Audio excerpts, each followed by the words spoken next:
Hi students, आज हमारे साथ है एक और बहुत ही amazing student with amazing story of scoring 710 marks in NEET 2024.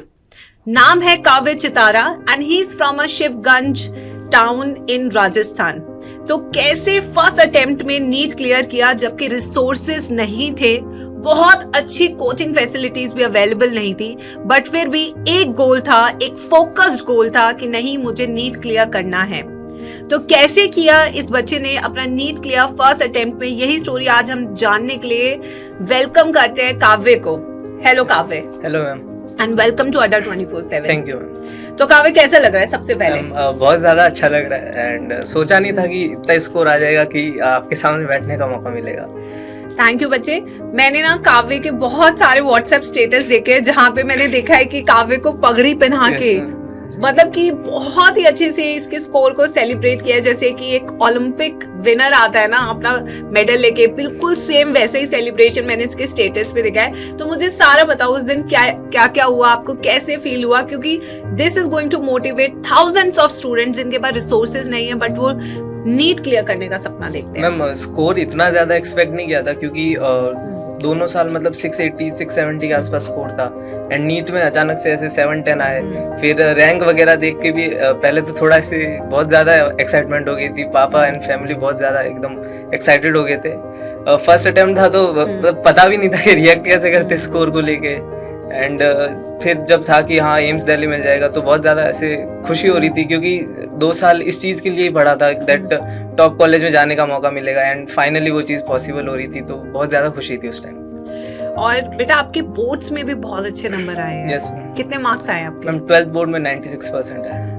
That's amazing thing. जो बच्चे एक्सक्यूजेस देते हैं ना कि बोर्ड्स के साथ हम नीट की प्रिपरेशन नहीं कर सकते या हमें ऐसा स्कूल नहीं चाहिए, हमें तो डमी स्कूल चाहिए, तो उन बच्चों के लिए मैं बता दूं कि काव्य ने बोर्ड्स में भी 96% स्कोर किया है एंड 710 नीट में भी स्कोर किया है. तो दोनों जगह एक्सेल किया है. That means excuses just makes you a failure, क्योंकि जो एक्सक्यूजेस को फॉलो करता है वो एक्चुअली में सक्सीड ही नहीं कर पाता लाइफ में. तो काव्य, हाउ वाज द जर्नी? मैंने सुना है कि आपके जहाँ पे आप रहते हैं वहाँ पे रिसोर्सेज बहुत ज्यादा नहीं है, मतलब कनेक्टिविटी प्रॉब्लम है, कोचिंग्स बहुत ज्यादा नहीं है, तो how you managed? Ma'am initially तो कुछ पता ही नहीं था दैट 10th के बाद की कोचिंग में क्या मतलब पढ़ना कैसे होता है एंड जो सिलेबस गैप था वो बहुत ज़्यादा सडन चेंज हो गया था. तो इनिशियली थोड़ा यूट्यूब वगैरह पे देखा, आपके जो पुराने लेक्चर्स थे, जो NCERT line by line series वगैरह, उन्होंने बहुत ज़्यादा हेल्प किया एंड पूरे दिन डेटा बचा के रखना पड़ता था दैट हाँ 1.5 GB डेटा डाउनलोड करना है लेक्चर एंड देन वो देखता था. स्टार्टिंग में थोड़े इश्यूज होते थे बट विद टाइम जैसे तैसे कोप अप कर लिया था मैंने. फिर उसके बाद आपको क्या लगता है कि आपने दोनों तरह की स्टडी की है, ऑनलाइन भी ऑफलाइन भी, तो आपको क्या लगता है कि which helped you more? Ma'am online बहुत ज़्यादा हेल्प करता है क्योंकि अगर थोड़ा सा कंपैरेटिवली थोड़ा ज़्यादा डिसिप्लिन लगता है बट जो एडवांटेजेस है वो बहुत ज़्यादा है. घर पे रह के पढ़ने को मिलता है एंड जो सेलेक्टिव टीचर्स से पढ़ सकते हैं इजीली एंड डिस्ट्रैक्शन भी बहुत ज़्यादा लिमिटेड होते हैं उस टाइम एंड जो रिसोर्सेज है बहुत ज़्यादा अच्छे रिसोर्सेज मिलते हैं. ऑफलाइन में सबको ऐसे रिसोर्सेज अवेलेबल नहीं होते, online everyone can use that. तो रिसोर्सेज बहुत ज़्यादा अवेलेबल होते हैं ऑनलाइन में. बच्चों को मैक्सिमम ऑनलाइन स्टडीज में ये प्रॉब्लम होती है कि अगर हम फोन चला रहे हैं तो मेरे पास और भी बहुत सारे एप्लीकेशंस हैं जिससे वो डिस्ट्रैक्ट होते हैं. तो क्या आप भी वो एप्स यूज कर सकते हैं? नहीं मैम, मैंने तो अभी नीट क्लियर होने के बाद ही सोशल मीडिया भी डाउनलोड किया. अच्छा. इंस्टाग्राम वगैरह तो अभी डाउनलोड किया मैंने. एंड उस टाइम पे जब आप प्रिपरेशन कर रहे थे तो आपने ठीक है डाउनलोड नहीं किया, बट यूट्यूब पे भी कई बार ऐसी चीजें आती है जो आपको डिस्ट्रैक्ट करती है. Yes ma'am. तो basically what made you focused on your कि नहीं, मेरा ये लेक्चर है, मुझे सिर्फ यही करना है, मुझे कुछ और नहीं देखना? मैम इनिशियली तो बहुत ज्यादा डिस्ट्रैक्शन होता था बट फिर रियलाइज होता है दैट गोल से पीछे ही जा रही है सब चीजें करके एंड फिर थोड़ा गिल्ट भी होता था रात को दैट टाइम वेस्ट कर दिया बहुत ज़्यादा. तो थोड़े ब्लॉकर्स मैंने इधर उधर से जैसे तैसे देख लिए एंड मैनेज किया उसको. पेरेंटल कंट्रोल भी लगा दिया था एंड ट्राई करता था पेरेंट्स के पास बैठ के लेक्चर देखने का, तो वो इधर उधर स्क्रॉल भी नहीं होता था मैं. आई थिंक ये बहुत अच्छी एडवाइस है कि आप अपने पेरेंट्स के साथ या कहीं आसपास देख रहे हैं तो पेरेंट्स की भी एक नजर रहती है, मतलब चाहे वो कुछ बोले या ना बोले बट अंदर एक डर रहता है कि नहीं मैं कुछ और करूंगा तो दैट वोंट लुक गुड. ये बहुत अच्छी टिप थी जो आपने अभी शेयर की. अच्छा काव्य, 11th में बच्चों को एक डिफिकल्टी आती है कि 10th में सिलेबस बहुत कम होता है, 11th में एकदम से सिलेबस इतना ज्यादा हो जाता है। Yes, ma'am. तो ये जो एक माइंडसेट का डिफरेंस है, Yes, ma'am. अगर कोई स्टूडेंट 10 से 11 जा रहा है तो what advice you will give to a student कि ठीक है आप प्रिपेयर रहिए, क्योंकि पहले आप शायद 10% पढ़ रहे थे, अब आपको 200% पढ़ना Yes. पड़ेगा। मैम जनरली 10th में 1-2 घंटा डेली सेल्फ स्टडी होती है, बट 11th में उसका नंबर अराउंड 6-7 आवर्स करना पड़ता है। तो अचानक से जब जंप करने जाते तब प्रॉब्लम होती है, लेकिन अगर जैसे 2 घंटा है तो पहले एक हफ्ता 2.5 घंटा, फिर अगले हफ्ते 3, ऐसे थोड़ा थोड़ा करके time, yes and consistency maintain करने की ट्राई करना, क्योंकि बहुत ज्यादा ऐसा होता है दैट शादी आ रही है वहाँ चले जाते हैं एक हफ्ते के लिए, एंड दिवाली आती है 10 दिन, दिवाली में चले गए, एंड जितने फेस्टिवल्स वगैरह इंडिया में तो बहुत ज्यादा होते हैं तो उस चीज को थोड़ा इग्नोर करना है। 2 महीने 2 साल के लिए ट्राई करना दैट ये चीजों से थोड़ा दूर रहे, क्योंकि फिर एट द एंड तो फिर पूरी लाइफ होती है एंजॉय करने के लिए। ये सोच होती है एक मैच्योर स्टूडेंट की। आई थिंक एक कोट बहुत ज्यादा पॉपुलर है कि toppers do things differently, but मुझे ऐसा लगता है कि toppers think differently. This is what I think. वो चीजें अलग से नहीं करते हैं सेम चीजों को, बल्कि वो उस चीज को करने के लिए अपना नजरिया बदल देते हैं। मुझे लगता है जेनजी के लिए आज की डेट में मैं कोई चीज बोलूंगी तो यही बोलूंगी, टॉपर्स थिंक डिफरेंटली। जैसे कि आप सबके पास रिसोर्सेज है, सबके पास वो यूट्यूब लेक्चर्स है, सबके पास ऑनलाइन बैचेस है, सबके पास ऑफलाइन बैचेस है, सबके पास मॉक टेस्ट पेपर्स है, but what is that one different thing? क्या है वो एक अलग चीज? मैम ट्राई नहीं करते, रुक जाते हैं बहुत ज्यादा जल्दी। ट्राई नहीं करते, और ट्राई कैसे नहीं करते? वो कंसिस्टेंट नहीं रहते। क्यों कंसिस्टेंट नहीं रहते? क्योंकि उन्हें लगता है यही तो समय है मेरा जीने का। yes. बट जैसे आप 12th क्लियर करते हो, द लाइफ बिकम्स प्रैक्टिकल। जिंदगी प्रैक्टिकल हो जाती है कि आपको अर्न करना है, आपको अपना लाइफ सेट करना है। आपने अपने पेरेंट्स का हार्डवर्क देखा है, तो ये चीज बहुत डिफरेंट होती है बेटा कि आपका माइंडसेट कितना स्ट्रांग है, yes. कितना आप चीजों को इग्नोर कर सकते हैं इस टाइम पे। सो जितने भी मैंने आज टॉपर्स से बात की है, सबका एक ही चीज था, जिस्ट मैं कहूंगी कि टॉपर्स का माइंडसेट बहुत स्ट्रांग होता है, और जिनका माइंडसेट स्ट्रांग होता है, जो अपने ब्रेन को चलाना सीख जाते हैं बेसिकली, वो जीत जाते हैं। 2 चीज होती है, या तो ब्रेन आपको चलाता है या आप ब्रेन को चलाते हैं। तो इट्स यू कि आपको विनर बनना है या स्लेव बनना है अपने दिमाग का। तो ये चीजें, दैट्स अमेजिंग बेटा कि आप इतना फोकस्ड रहे। अच्छा, एक और चीज जो बच्चे बहुत पूछते हैं कि मैम इस टाइम पे गर्लफ्रेंड बॉयफ्रेंड बनाने चाहिए या नहीं बनाने चाहिए। बहुत सारे टॉपर्स कहते हैं नहीं बनाया, हमने नहीं किया कुछ भी, ठीक है, but somehow there is a you know body का भी एक होता है कि नहीं मेरे को हो रहा है थोड़ा अट्रैक्शन, या चलो मुझे बॉयफ्रेंड नहीं बनाना, गर्लफ्रेंड नहीं बनानी, बट एक अट्रैक्शन है, वो भी एक डिस्ट्रैक्शन हो जाता है। So how you people manage this? Generally तो इंटरेक्शन लिमिटेड ही था, ज्यादा ऐसे ऑपोजिट जेंडर से बात वगैरह मैं करता नहीं था उस टाइम, एंड होता तो सबको ही है, एंड कंट्रोल करना पड़ता है ऐसा कुछ टिप तो कुछ है नहीं। तो वही मैं कह रही हूँ, माइंडसेट बहुत स्ट्रांग होना चाहिए। तो देखो बेटा, बॉडी है, अपनी डिमांड्स है, माइंडसेट है, सब कुछ है, बट वही है कि आप कितने फोकस्ड है, दैट्स द थिंग। अब आते बेटा मेन चीज पे कि अगर कोई स्टूडेंट प्रिपेयर करना चाहता है, वो आज से सोच रहा है कि हाँ मुझे नीट की तैयारी करनी है, तो आप क्या चीजें एडवाइस करेंगे for physics, chemistry and biology? Ma'am biology में तो अभी बहुत ज्यादा कम्प्लीटली एनसीईआरटी बेस्ड पेपर आता है, तो एनसीईआरटी बेस्ड रिसोर्सेज जो जैसे आप है वो एनसीईआरटी कंप्लीट एकदम लाइन टू लाइन पढ़ाते हो, उसमें से भी जो इम्पोर्टेंट लाइन है वो बेसिकली एनसीईआरटी के अराउंड ही है बायोलॉजी पूरी, एंड प्रैक्टिस बहुत कम भी नहीं पर बहुत ज्यादा भी हेल्पफुल नहीं होती है, क्योंकि बायोलॉजी में जितना ज्यादा रिवीजन कर सके उतना ज्यादा एनसीईआरटी पढ़ना एंड टिक करना बहुत ज्यादा, लेकिन कंप्लीट एनसीईआरटी भी बहुत बार टिक हो जाती है। हाँ ये बात तो है कि मल्टीपल टाइम आप एनसीईआरटी पे टिक करोगे तो आपको लगेगा मैंने पढ़ तो लिया है, वापस नहीं हो पाएगा। एंड मैं जैसे ये चीज फॉलो करता था, जैसे कोई चैप्टर स्टार्ट किया, इनिशियली हमेशा फोकस बहुत ज्यादा आता है, and mid and last portion में जो होता है वो फोकस बहुत ज्यादा कम होता है। हाँ, एंड जनरली क्वेश्चंस वहां वाले पार्ट से ज्यादा अच्छे आते हैं। इनिशियली इंट्रोडक्शन वाले पार्ट, वहां से तो इजी क्वेश्चन आते हैं, वहां से ट्रिकी क्वेश्चन आते हैं। तो मैं इनिशियली 3-4 बार नॉर्मल जो फॉर्मेट होता है उससे पढ़ता था, एंड लास्ट में जब रिवीजन करना होता था मैं रिवर्स चालू करता। हाँ, ये चीज मैंने पहली बार सुनी है, बट ये मैं चीज 100% कह सकती हूँ, क्योंकि जब मैं अपना बताती हूँ, जब मैं भी लेक्चर स्टार्ट करती हूँ तो शुरू में मैं बहुत डिटेल में पढ़ा रही होती हूँ कि ठीक है, और लास्ट तक आ जाते मेरी भी एनर्जी होती है कि ठीक है यार ये तो इजी से निकल जाएगा। But as a student point of view ये चीज बहुत सही काव्य ने बताई है कि लास्ट वाले टॉपिक इसलिए वो ज्यादा क्वेश्चन देते हैं क्योंकि सबको लगता है ये तो हो ही जाएगा। ये बहुत अच्छा पॉइंट बताया काव्य ने। And for chemistry and physics? Ma'am chemistry में तो तीनों सब्जेक्ट्स का अलग अलग अप्रोच होता है। फिजिकल केमिस्ट्री में तो सेम फिजिक्स जैसा प्रैक्टिस करनी, बट एनसीईआरटी थोड़ी ज़्यादा इंपॉर्टेंट होती है। उसमें जो एग्जाम्पल होते हैं वो तो टीचर्स क्लास में बता देते हैं, प्रैक्टिस करना, एंड उसके फॉर्मूला भी इतने हार्ड नहीं होते। उसमें बेसिकली मैथ्स थोड़ी ज़्यादा कॉम्प्लिकेटेड होती है। इनऑर्गेनिक में तो सेम एज बायोलॉजी, जितना ज़्यादा ऐसे एक्सेप्शंस बहुत है उसमें। उसमें लॉजिक होता है पर वो थोड़ा उस हिसाब से पढ़ना पड़ता है, कुछ कर नहीं सकते। एंड ऑर्गेनिक का उसमें थोड़ा रटने का पोर्शन है, कॉन्सेप्चुअल होता है, बट कितने ही मैकेनिज्म याद करेंगे, एट द एंड तो रटना ही होता है। अगर दिमाग में पूरी रिएक्शन है तभी काम आएगी, तो वो भी एट द एंड तो रटनी पड़ती है। कॉन्सेप्चुअल है पर रटेंगे तो बहुत ज्यादा इजीली हो जाता है, क्वेश्चन फास्ट होता है। एंड फिजिक्स का अप्रोच, फिजिक्स तो बच्चों का सबसे बड़ा डेंजर पॉइंट है। आपका कौन सा सब्जेक्ट सबसे वीक था इन में? मैं बायोलॉजी।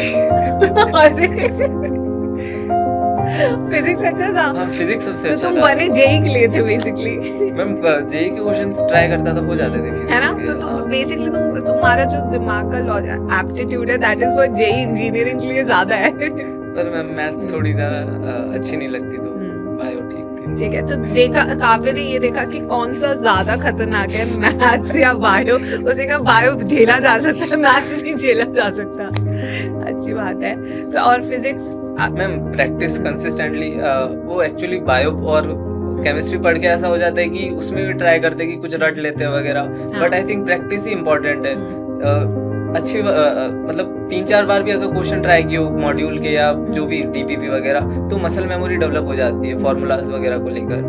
तो प्रैक्टिस ही है। एंड थ्योरी में क्लास में ज़्यादा इम्पोर्टेंट तो कुछ जो लाइन होती है वो टीचर्स क्लास में बता देते हैं, तो फॉर्मूलाज के कैसे कैसे एग्जांपल्स भी कराते हैं फिजिक्स के टीचर्स। तो जितना ज़्यादा हो सके प्रैक्टिस पर, उससे पहले थ्योरी भी थोड़ी स्ट्रांग हो तो ठीक रहता है। Now moving on to the January month, जब एक बच्चे का जनवरी मंथ आता है उसे पता है कि अब एग्जाम बस आ ही गया है, because it marks the starting of a new year, तो बच्चे को लगता है कि नहीं अब एग्जाम आ गया।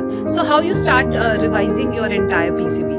मैम जनरली तो जैसे होता है बायो और इनऑर्गेनिक थोड़ा लास्ट के लिए, क्योंकि पता है कि फिजिक्स अभी करेंगे तो आगे जाके टेंशन नहीं रहती। तो मैंने जनवरी में फिजिक्स और फिजिकल केमिस्ट्री थोड़ी ज़्यादा की थी, एंड जनवरी में ही दोनों हो गया था। मैंने एक्चुअली लास्ट मंथ में फिजिक्स ज़्यादा की भी नहीं, सिर्फ फार्मूला जो शीट बनाई हुई थी सिर्फ वही रिवाइज करता था, एंड वो भी हफ्ते में एक बार करता था। एंड उस टाइम पे जनरली फिजिक्स और फिजिकल केमिस्ट्री पढ़े तो ठीक रहता है, जनवरी एंड फरवरी। एंड उसके बाद फिर आप ऐसे सब्जेक्ट्स पे मूव कर गए जो पता है कि बार बार याद करने वाले, बहुत ज्यादा याद करना है, तो वो लास्ट टाइम पे ये भी बहुत अच्छा अप्रोच है। अच्छा, थ्रू आउट द ईयर आप अपने टेस्ट को रिवाइज करने के लिए क्या एग्जैक्ट स्ट्रैटेजी बनाते थे कि अच्छा ये मेरा टेस्ट आने वाला है, तो उसकी कैसे तैयारी करते थे? मैम जनरली अगर सिलेबस जो टेस्ट का हो जाता है उसके बाद 2-3 चैप्टर पर सब्जेक्ट आते हैं टेस्ट में, तो उस हिसाब से पढ़ता था। मेरी सबसे मेजर चीज़ तो टेस्ट के बाद होती है, उसको पूरा एनालाइज करना, उसमें कहाँ गलती हुई, क्योंकि टेस्ट तो फिर चेक करने के लिए ज़्यादा इंपॉर्टेंट है। उसमें 720 ला दिए तो एक्चुअली वेस्ट हो जाता है टेस्ट, अगर कंप्लीट स्कोर कर दिया तो टेस्ट में अगर कम नंबर आ रहे हैं तो अच्छा है, उल्टा मैक्सिमम प्रॉब्लम्स पता चलती है, जो जितने भी पार्ट आ रहा है, जो भी सिलेबस है उसकी मैक्सिमम प्रॉब्लम्स रियलाइज हो जाती है, तो फिर वो इम्प्रूव करता था अगले 3-4 दिन तक टेस्ट के बाद। ये I think this is common to all toppers कि एनालाइज करना इज वेरी इंपॉर्टेंट। और बच्चे तो टेस्ट ही नहीं देते, एनालाइज तो बहुत दूर की बात है। ये नालायक तो टेस्ट ही नहीं देते, कहते क्या हो गया अगली बार दे देंगे, 2 ही तो चैप्टर का टेस्ट था। बट हर चीज को बहुत ऐसे नहीं ले सकते ना हम कि ठीक है टेक इट फॉर ग्रांटेड कि 2 ही तो चैप्टर वापस कर लेंगे, ऐसे नहीं होता। हर टेस्ट की एक इम्पोर्टेंस है, क्योंकि अभी ये क्या है टेस्ट टॉपिक वाइज है, चैप्टर वाइज है, तो इनमें से बहुत डीप क्वेश्चंस आते हैं। पर जैसे जैसे आप बहुत सिलेबस इंक्रीज होगा तो सुपरफिशियल क्वेश्चंस आते हैं कि हर चैप्टर से 1 आ गया या 2 आ गया, उससे आपकी कॉन्सेप्ट्स नहीं बिल्ड हो सकते। फिर तो बस वही है, प्रैक्टिस की बात हो जाती है। तो मॉक टेस्ट पेपर्स कब स्टार्ट किए, कैसे किए, कौन सी टेस्ट सीरीज ज्वाइन की? मैम इनिशियली जो यूट्यूब पे तो टेस्ट सीरीज कम ही मिलती थी, तो 11th में इतने ज़्यादा टेस्ट शायद 3-4 ही किए थे पूरी 11th में। 12th में आके ऑफलाइन एंड ऑनलाइन वगैरह मैंने टेस्ट देना चालू किए एंड एवरेज स्कोर अराउंड 670 680 रहता था। अच्छा, Yes. फिर तो 7-10 देख के कावे हाँ, हुआ, ज्यादा ओ माय खुशी गॉड। जनरली बच्चे हमें कहते हैं कि मॉक टेस्ट में ज्यादा आ रहे थे, नीट में कम हो गए। अक्सर बच्चे ये कहते हैं, बट आई थिंक कावे का तो बिल्कुल मस्त 7-10 स्कोर आ गया। That's nice. बच्चा, अब लास्ट है ये क्वेश्चन कि 3 things you want to tell your juniors कि yes you can do it and you will do it if you follow these 3 things only. Ma'am consistency सबसे इम्पोर्टेंट मैं कहूँगा। 1-2 दिन के लिए 12-14 घंटे पढ़ लिया and rest of the week वही 1-2 घंटे पढ़ना, वो बिल्कुल भी प्रोडक्टिव नहीं होता है। रेदर देन अगर दिन के 5-6 घंटे भी पूरे वीक या पूरे मंथ सेल्फ स्टडी की, वो बहुत ज़्यादा इम्पोर्टेंट है। एंड सेल्फ डिसिप्लिन, क्योंकि एट द एंड तो एडवांटेज खुद को ही होता है। अच्छा कॉलेज मिलेगा तो खुद को ही फायदा होगा, तो जितना ज़्यादा सेल्फ डिसिप्लिन रह सके। डिस्ट्रैक्शन तो हर एज में हो जाता है। यूट्यूब तो फिर पेरेंट्स भी चलाए, उन्हें भी एडिक्शन हो जाए इस चीज़ का। फेसबुक पे हमारे पेरेंट्स बड़े एक्टिव रहते हैं। हाँ, तो सेल्फ डिसिप्लिन जितना ज़्यादा हो सके एंड गोल को लेकर जितना ज़्यादा अगर फोकस रह सके। सो consistency, focus focus self discipline. And self discipline, ये 3 चीजें जो काव्य को लगता है कि these 3 things can be a game changer, and I think ये चीज किसी को भी चाहिए। अगर हम अभी एथलीट्स को भी देखें तो वो भी ये कहते हैं कि कंसिस्टेंट रहो अपनी प्रैक्टिस में, तभी आप बहुत अच्छा मेडल लेकर आ सकते हो। तो बेसिकली आपका मेडल ही तो है। A dream college is your medal, क्योंकि आप सिर्फ 10 बच्चों में नहीं जा रहे हो, आप 28 लाख बच्चों को पीछे छोड़ के आगे गए हो। तो ये आपकी लाइफ का एक one of the biggest achievement है कि you have really proved yourself कि यस यू वर्थ इट। आज बच्चा जब क्लियर करके हमारे सामने बैठा है तो मैं आपको बता रही हूँ, मुझे थोड़ी नर्वसनेस होगी, बट उससे नहीं होगी। क्यों? क्योंकि he has proved himself again, he is so good. तो ये चीज बच्चे तभी आ सकती है जब हम डिसिप्लिन रहें, सिंसियर रहें और थोड़ा सा सीरियस रहे कि नहीं पढ़ाई नहीं होगी तो फिर कुछ नहीं हो पाएगा। क्योंकि उसके बाद बहुत सारे करियर ऑप्शंस फिर हम भटक सकते हैं, बट वो नहीं मिल सकता जो हम चाहते हैं, क्योंकि टाइम सबके पास लिमिटेड है। तो बच्चे, पूरी जर्नी में कोई एक ऐसा चैलेंज जो आपका आया हो, जो आपको लगा हो कि हाँ ये मुझे बहुत दुखी कर रहा है? YouTube distraction. लंच करने के बाद अराउंड रोज 2 से 4 या 2 से 5 एक महीने के लिए यही था कि शॉर्ट्स में जा रहे हैं या कोई भी वीडियो में जा रहे हैं, तो पता था कि ये 2-3 घंटे इसी में यूट्यूब यूज हो रहा है। तो उस टाइम में जनरली ट्राई करता था कि पेरेंट्स को बोल देता था कि मोबाइल ले लो 3 घंटे के लिए। तब तक मैं कुछ और ही जैसे फिजिक्स में न्यूमेरिकल करता था या बायो पढ़ने लग जाता था बुक से। मोबाइल का उस टाइम मिनिमम यूज करता था, तो वो सबसे बड़ा चैलेंज था उस टाइम। ये चैलेंज बहुत बच्चों को होगा, ट्रस्ट मी। अगर आप लोग ये वीडियो देख रहे हो तो बताना जरूर। I think you will have the same challenge कि इतना फोन यूज आप क्यों कर रहे हैं। एंड कई बार मेरे साथ भी होता है कि कुछ देखने जा रही हूँ, कोई कॉन्सेप्ट देखने, जैसे लेटेस्ट कोई न्यूज आती है कि बायो में ये हुआ, कुछ आर्टिकल पढ़ने गई हूँ, वो आर्टिकल तो खुला नहीं, उसके साथ 10 चीजें खुल जाती है, तो वो गॉसिप पढ़ने चले जाते हैं हम। तो वही मैं कह रही हूँ कि ये डिस्ट्रैक्शन तो जैसे काव्य ने कहा सब एज में, हमारी एज में भी है कि हम कुछ ढूंढने जा रहे हैं आर्टिकल, उससे रिलेटेड कंटेंट पढ़ के आ जाते हैं, हम वो नहीं पढ़ पाते। तो ये चीज तो है, this is a challenge for a online student. But अगर आप पेड बैचेस में हैं ऑनलाइन में, तब वो चैलेंज खत्म हो जाता है, क्योंकि तब आपके पास कोई एड्स नहीं है, कुछ नहीं है। तो देखो बेटा, हर चीज के अपने फायदे हैं, बट मैं यही कहूंगी कि आज की डेट में मुझे नहीं लगता कोई भी बच्चा ऐसा होगा जो ऑनलाइन को रेफर नहीं करता। कोई ऐसा बच्चा नहीं होगा जिसने ऑफलाइन ट्राई ना किया हो, क्योंकि कई बार हमें ये लगता है कि ऑनलाइन से शायद हम नहीं पढ़ पा रहे, हम ऑफलाइन से पढ़ लेंगे। कई बार बच्चे को लगता है नहीं, ऑफलाइन में तो मेरे को डेली जाना पड़ता है, टाइम वेस्ट हो रहा है, मैं ऑनलाइन पढ़ लेता हूँ। तो ये ह्यूमन नेचर है कि हमें जो हमारे पास नहीं होता हम उसकी तरफ भागते हैं। बट द वन थिंग जिसके लिए आपको भागना चाहिए वो है आपका गोल, ड्रीम कॉलेज। कहते हैं ना, डेस्टिनी जो है, जो आपका ड्रीम है, दैट मैटर्स। रास्ता तो आपको खुद ही चुनना पड़ेगा उस तक का। यही चीज़ है। तो वो काव्य बहुत अच्छा लगा आपसे बात करके, एंड मुझे बहुत बहुत खुशी हुई थी जब मैंने स्टेटस पे आपकी वो वीडियोस देखी थी। इट फेल्ट लाइक कि मैं ही वो सेलिब्रेशन में पार्टिसिपेट कर रही हूँ, मुझे बहुत अच्छा लगता था। आपकी न्यूज़पेपर में फोटोज भी आई थी, मैंने देखा था, एंड आपके मदर फादर कितना इंजॉय कर रहे थे घर में, सारा मैंने देखा था। एंड मैं चाहूँगी कि सारे बच्चे जितने भी है वो इसी तरीके से सेलिब्रेट करें अपने रिजल्ट्स को, और आगे बस पढ़ते रहे अच्छे से। ठीक है, एक लास्ट मैसेज अपने जूनियर्स को दे दो भाई कि एम्स दिल्ली जा रहा हूँ तो मस्ती वस्ती करूंगा। हाँ करूंगा, जीऊंगा अब। वही करना है मैम आपको। देखो आप जिएगा लड़का, अब भाभी मिलेगी तुम सबको, ठीक है? ठीक है। अरे मिल जाएगी यार, ट्राई नहीं करना, आप तो मिलनी चाहिए। चलो बच्चों, दैट्स ऑल विद काव्य, and such a nice student. बहुत ही अच्छा लगा मुझे काव्य आपसे बात करें। Thank you so much. Likewise. Thank you.